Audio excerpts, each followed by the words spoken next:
C'est à 17h30 que les premières lumières du Moulin Rouge s'allument. 1h30 avant l'ouverture au public, le cabaret parisien le plus célèbre du monde se réveille. Luc, bon, ce soir on a 800 couverts, on a Allier Travel, les 400 personnes, je veux que ça soit parfait. Il faut voir si on met de l'eau sur table parce que c'est les Américains, ils adorent l'eau, le beurre et tout. Hein. On fait le nécessaire pour que ça soit parfait, ok? Très bien, Michel. Voilà.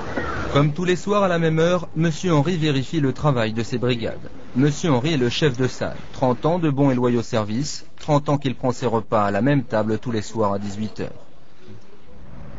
Dehors, les cars déversent déjà leur flot de touristes quotidiens. 770 francs, c'est le prix qu'ils devront payer pour manger au champagne dans le temple des nuits parisiennes. Qu'ils soient asiatiques, américains ou européens, tous rentrent avec déférence dans ce monument presque aussi célèbre que la Tour Eiffel ou les châteaux de la Loire. On en a même entendu parler aux États-Unis. On dit là-bas que c'est un très beau spectacle. Tous les gens que je connais qui sont venus en France sont allés au Moulin Rouge. Moi, je suis venue pour la musique et les costumes. Cela me rappelle les spectacles de ma jeunesse. Aujourd'hui, dans les cabarets, les filles sont mal habillées ou en jean. Ici, c'est beaucoup mieux. C'est formidable, un rendez-vous plein d'espoir, c'est formidable. Vous savez encore ce soir, c'est formidable. Sans jamais vous décevoir, c'est formidable. C'est formidable. C'est formidable. Formidable. Une centaine d'artistes, plus de 1000 costumes, des kilos de plumes, les amoureux de strass et de paillettes ne sont pas déçus. Mais ce qui fait la gloire du Moulin Rouge, c'est avant tout cela, le French Cancan.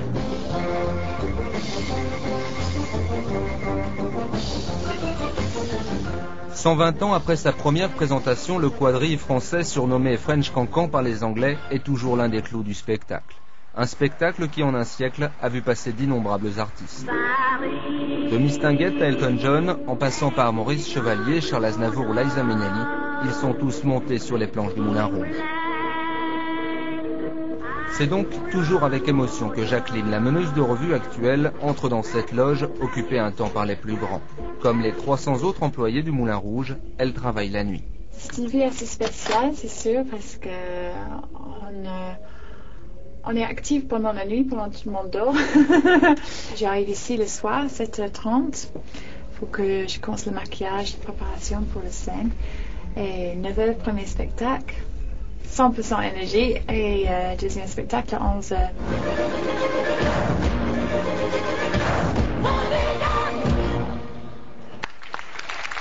Entre les deux spectacles, 20 minutes seulement pour faire sortir les 800 spectateurs, refaire les tables et remplir à nouveau la salle.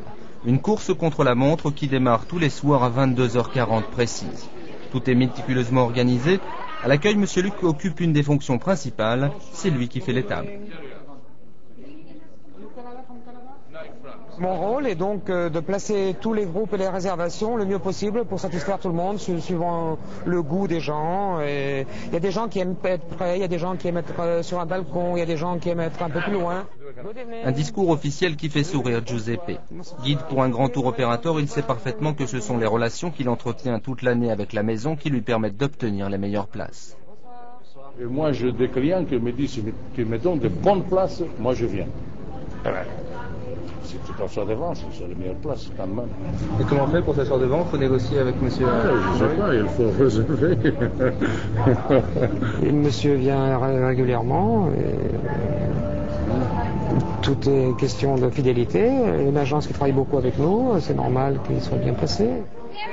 Comme d'habitude, Giuseppe et ses clients seront bien placés, aux premières loges même. En coulisses, on s'active. Jacqueline retrouve son mari. Artistes tous les deux, ils se sont rencontrés ici en 1990 et passent toute leur nuit ou presque sur les planches ou dans ces couloirs. Bonsoir. Ici, en fait, on fait semblant de ne pas se regarder, on fait semblant de se croiser à une distance, mais en fait, on fait ça avec un sourire intérieur. Mais en fait, on a de vie, oui, absolument. Ouais. 0h45, le spectacle se termine. Jacqueline et son mari vont rentrer chez eux. Quant à Giuseppe, il recherche les quarts de ces touristes qui, demain à la même heure, seront eux dans l'avion pour New York. Best show I've ever seen.